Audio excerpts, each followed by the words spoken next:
Khajuraho visit के video के इस पार्ट में हम आपको लक्ष्मण मंदिर और लक्ष्मी मंदिर के दर्शन करवाते हैं।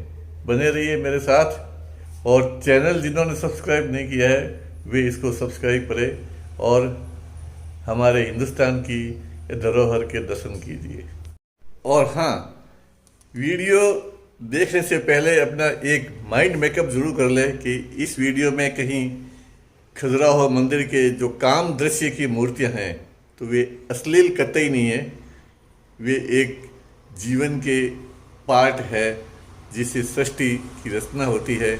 और मूर्तियों की जो है कला है, उनके चेहरे की भाव भंगिमा की ओर देखिए कि उनके चेहरों की भाव भंगिमा कैसी रहती है। लक्ष्मण मंदिर लगभग 930 में बना हुआ भगवान विष्णु का यह मंदिर यशोवर्मन नामक राजा ने बनवाया था। इनका एक नाम लक्ष्मण वर्मन भी था, इसलिए ही यह मंदिर लक्ष्मण मंदिर कहलाया।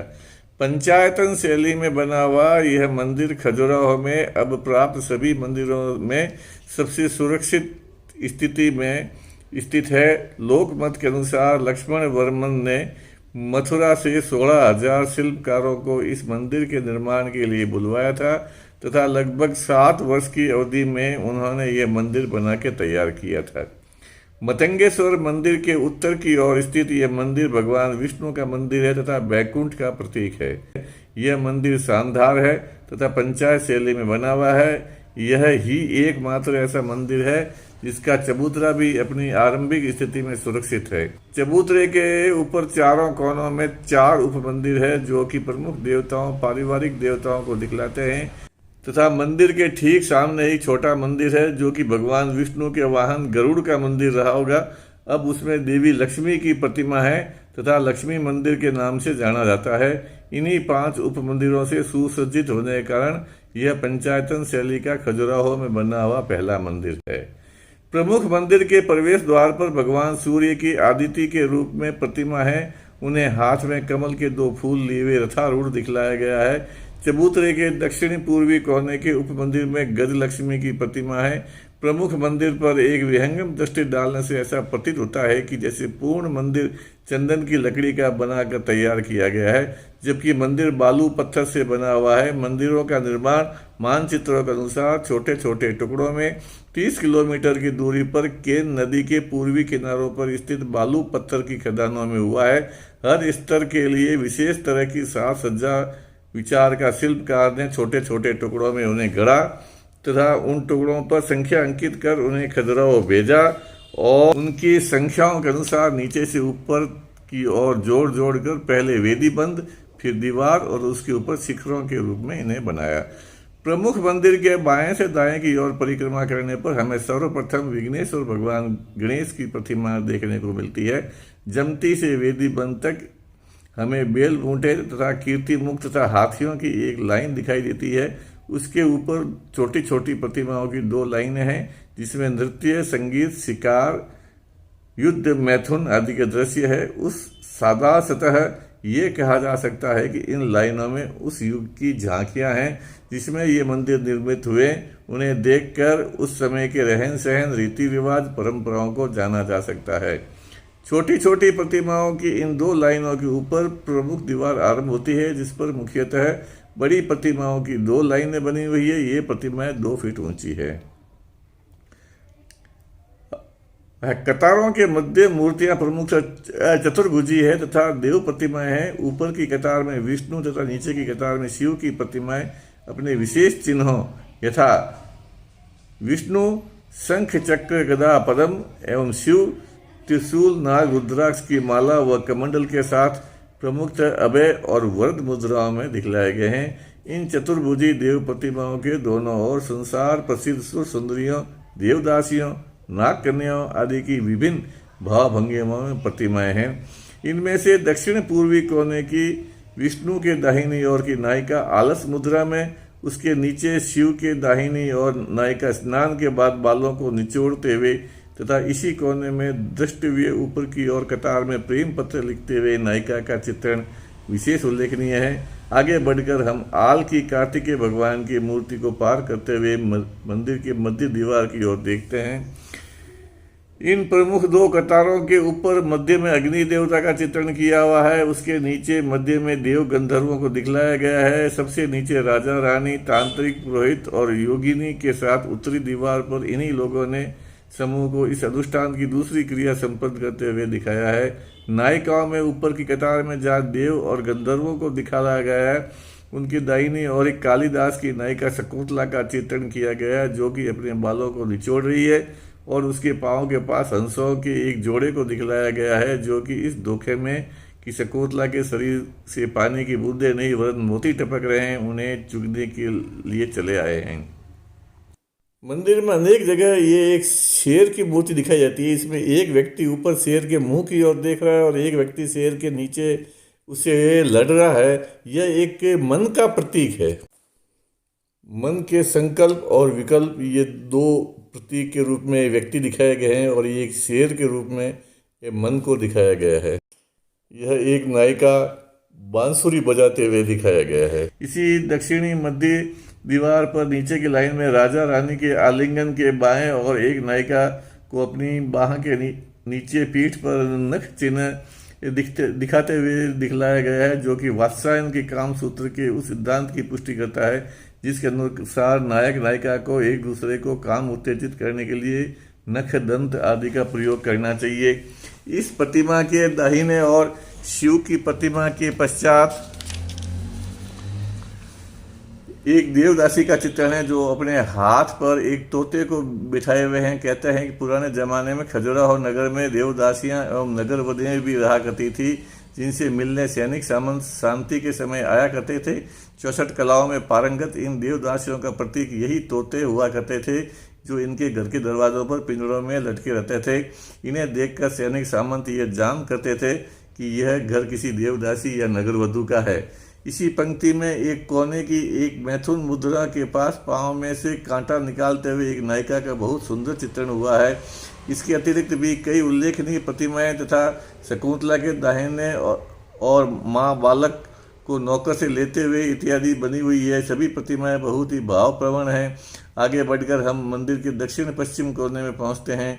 यहाँ की उप मंदिर के अंदर भगवान विष्णु की शेष शाही प्रतिमा है।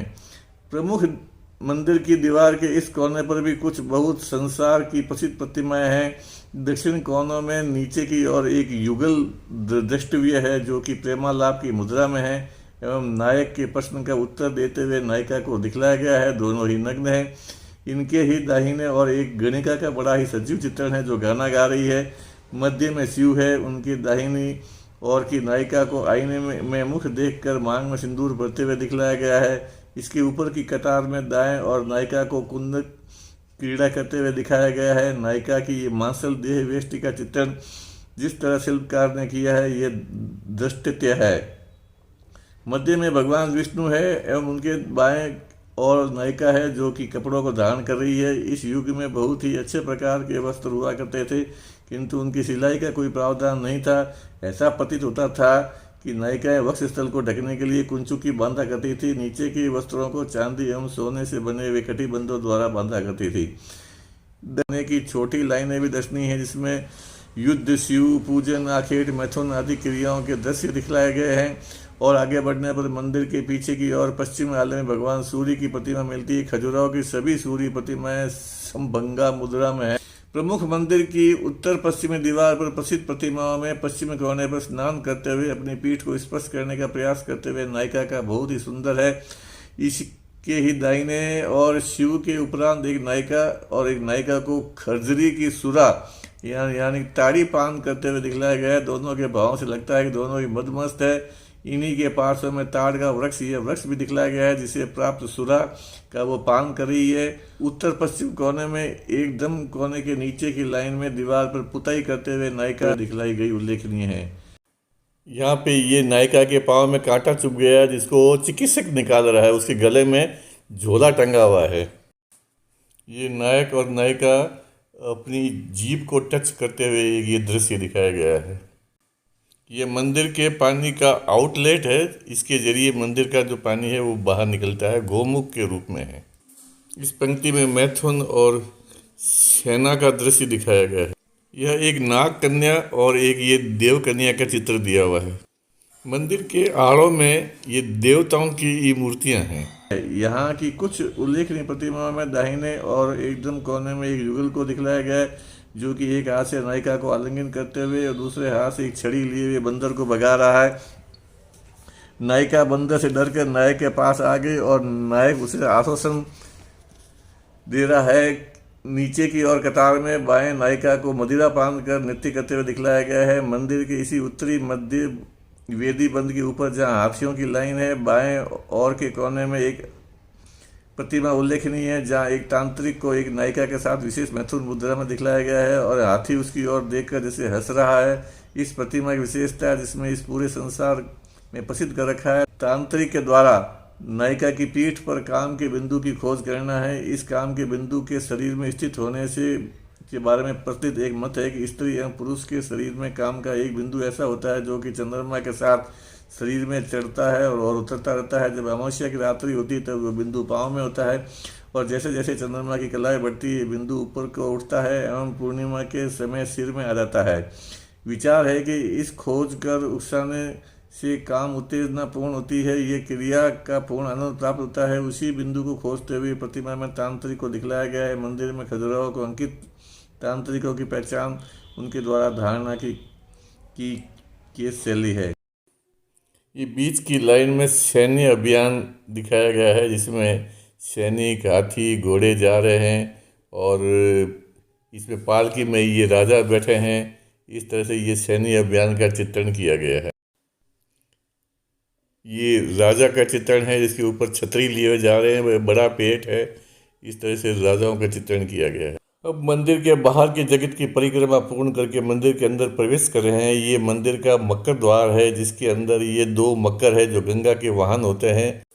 मंदिर का ये जो प्रवेश द्वार है आगे जिसमें हम अब है कदम रखने जा रहे हैं, यानी मंदिर में जो प्रवेश करने जा रहे हैं, ये मंडप कहलाता है। यहाँ मंडप में भक्तजनों को खड़े रहने की जगह होती है। यहाँ से मंदिर में प्रवेश किया जाता है, भक्तों के लिए ये मंडप होता है। और इस मंडप के देखो आप, ये जो स्तंभ है इसके ऊपर जो कीचक की ये मूर्तियाँ लगी हुई है। कीचक ने छत को धारण कर रखा है। ये आपको हर एक मंदिर में इस प्रकार की कीचक द्वारा छत धारण की हुई मूर्तियाँ मिलेगी। और ये मंडप का जो छत है ये बहुत ही सुंदर है और ये एक यंत्र के रूप में है। और इसके बाद में मंडप से हम महामंडप की ओर अंदर जा रहे हैं, तो ये महामंडप में एक चबूतरा है, इसके ऊपर है पिलर लगे हुए हैं। इस चबूतरे पे नृत्यांगनाएं शास्त्रीय नृत्य किया करती थी। और इसके बाद अंतराल के बाद में ये सामने है गर्भगृह में भगवान विष्णु की मूर्ति है। ये जो त्रिमुखी मूर्ति है अभी आपको हम दिखाएंगे। और इस मंडप महामंडप और ये जो जो प्रदक्षिणा है इसकी दीवारों पे भी अनेक देवी देवताओं की, विष्णु के, शिव की, ब्रह्मा की मूर्तियां हैं, अप्सराओं की, गंधर्वों की मूर्तियां हैं और विष्णु के अवतारों की मूर्तियां हैं और जो कृष्ण लीला के भी मूर्तियां हैं, ये भी आपको हम दिखाएंगे। तो ये है गर्भगृह है, इसके सामने ये भगवान विष्णु की त्रिमुखी मूर्ति है और ऊपर गंगा और यमुना की मूर्तियां हैं। हर एक मंदिर में ऊपर गंगा और यमुना की मूर्तियां होती है। और इस गर्भगृह के प्रवेश द्वार पे दोनों ओर जय और विजय ये जो होते द्वारपालों की मूर्तियां होती है। तो इस मंदिर की देख रेख के लिए एक आर्कियोलॉजिकल डिपार्टमेंट ने एक कर्मचारी रखा है। और ये देखो आप, महामंडप की छत बहुत ही सुंदर उत्कीर्ण की हुई है और ये लगता है कि ये किसी सुपर मैन ने, ये महामानव ने ये शिल्पी के रूप में जन्म लिया है और इस भव्य मंदिर को बनाया है। ये देखते बनता है। ये अब आपको गर्भगृह में भगवान विष्णु की मूर्ति दिखाते हैं। बहुत ही सुंदर मूर्ति है। कहते हैं कि कश्मीर के राजा ने ये मूर्ति बना के भेंट की थी। यह मंदिर की प्रदक्षिणा है। इसके प्रदक्षिणा के अंदर दीवारों में दोनों तरफ भव्य मूर्तियां उत्कीर्ण की हुई है जो टूटी हुई है। यह जो कुतुबुद्दीन ऐबक के शासनकाल में इन मूर्तियों का खंडन हुआ, नष्ट हुई थी। और ये देखते ही मूर्तियां तोड़ने वालों पे गुस्सा आना तो स्वाभाविक है, और ये गुस्सा जब हाय युगों युगों तक बना रहेगा, ये कभी शांत नहीं होने वाला है। और ये सुंदर प्रदक्षिणा, इसके अंदर ये मूर्तियां हैं देवताओं की, देवियों की, जो आप देखते जाइए, मैं आपको दिखाता रहूँगा। इस तरह से साहब आज हमने लक्ष्मण मंदिर के दर्शन किए, इसको विजिट किया, आपको पूरी जानकारी बताई। लेकिन ये मंदिर इतना गूढ़ और रहस्यमय है, इनकी मूर्तियों में इतने अर्थ निकलते हैं कि आपको एक मंदिर को समझने में कई दिन लग जाते हैं। तो यदि आप स्टडी पॉइंट ऑफ व्यू से खजुराहो आते हो तो यहाँ कई दिन तक आपको रुकना चाहिए और एक एक मूर्ति की स्टडी करनी चाहिए। जैसे कि मैंने पहले बताया, मथुरा मूर्ति कला शैली में जो खजुराहो शैली है उसमें कुछ विशेषता है। इस शैली में मूर्तियों की लचक एवं मुख पर के भावों के लिए मूर्तियां विशेष उल्लेखनीय हैं। इन प्रतिमाओं को मुख्यतः 6 भागों में बांटा जा सकता है। पहले भाग में हम उन प्रतिमाओं को देखते हैं जो मंदिरों के गर्भगृह में स्थापित है। इन प्रतिमाओं को प्रमुखतः एक ही पत्थर में समभंगा शैली से चारों ओर घर के बनाया गया है, जिसका तात्पर्य यह है कि पीछे से मूर्ति को घड़कर पूर्ण आकृति प्रदान की गई है। यहाँ समभंगा शैली का मतलब यह है कि स्ट्रेट, वो उसमें गर्दन, कमर और पांव ये सीधी लाइन में रहता है, यानी कि स्ट्रेट मूर्ति रहती है। और एक दूसरा होता है त्रिभंगा, उसके अंदर गर्दन टेढ़ी होती है, कमर टेढ़ी होती है, पाँव भी थोड़े टेढ़े होते हैं। ये इस तरह का जो पोज होता है वो त्रिभंगा कहलाता है। और ये एकदम स्ट्रेट वे में जो खड़े होने का पोज है वो समभंगा कहलाता है। दूसरे युग में हम उन प्रतिमाओं को देख सकते हैं जो कि मंदिर के अंदर और बाहर बने हुए छोटे बड़े आड़ों में रखी हुई है। ये प्रमुखतः पारिवारिक देवी देवताओं एवं उप देवी देवताओं की प्रतिमाएं हैं। इस प्रकार में हम उन प्रतिमाओं को भी देख सकते हैं जो पौराणिक कथाओं को चित्रित करती है। इस प्रकार की प्रतिमाएं सभी त्रिभंगा स्थिति में बनाई हुई है। ये प्रतिमाएं पत्थर में सामने से गहराई तक गड़ कर उभारी गई है, पीछे से वही पत्थर मंदिर की दीवार बनता है। तीसरे प्रकार में नारी का चित्रण किया गया है। सुर सुंदरियों या अप्सराओं के नाम से संसार में प्रसिद्ध नारियों की मूर्तियां अपनी विविधता, सौंदर्य, भाव प्रवणता और रमणीयता के लिए अद्वितीय है। इसमें सुर सुंदरियों, नाग कन्याओं, देवदासियों, साल भंजिकाओं इत्यादि का चित्रण ये विविधतापूर्ण हुआ है। प्रतिमाओं के चौथे प्रकार में काम कला से संबंधित प्रतिमाओं को माना गया है। इसमें मैथुन के दृश्य एवं काम सूत्र में वर्णित विभिन्न प्रकार के आलिंगनों का चित्रण उल्लेखनीय है। मूर्तियों के 5वें प्रकार में हम देवों से छोटे गणों, गंधर्वों, विद्याधरों और किन्नरों आदि की प्रतिमाएं मान सकते हैं। स्तंभों के ऊपर मंदिरों की छतों को उठाए हुए कई रूपों में गणों का सुंदर चित्रण सभी मंदिरों में हुआ है। छठे प्रकार की प्रतिमाओं में प्रतीकात्मक मूर्तियों को गिना जाता है, जिसमें शार्दुल की प्रतिमाएं प्रमुख है एवं कीर्ति मुखों का भी चित्रण लगभग सभी मंदिरों में हुआ है। इसके अलावा बड़े मंदिरों में छोटी छोटी मूर्तियों की 2 लाइनें भी दिखलाई गई है। ये प्रतिमाएं उतनी गहराई से नहीं है एवं उस युग के जीवन की झांकियों को दिखलाती है। इन्हें विस्तार से देखने के लिए इस युग के जनजीवन को जाना जा सकता है। एक ऐसी संस्कृति की झलक हमें इसमें दिखलाई देती है जो कि भारतवर्ष में इस्लाम धर्म के आने से पहले थी। इसमें शिकार, युद्ध, नृत्य, संगीत, विवाह, राज दरबार के दृश्य, गुरु शिष्यों का चित्रण, सामूहिक संभोग के दृश्य आदि उल्लेखनीय हैं।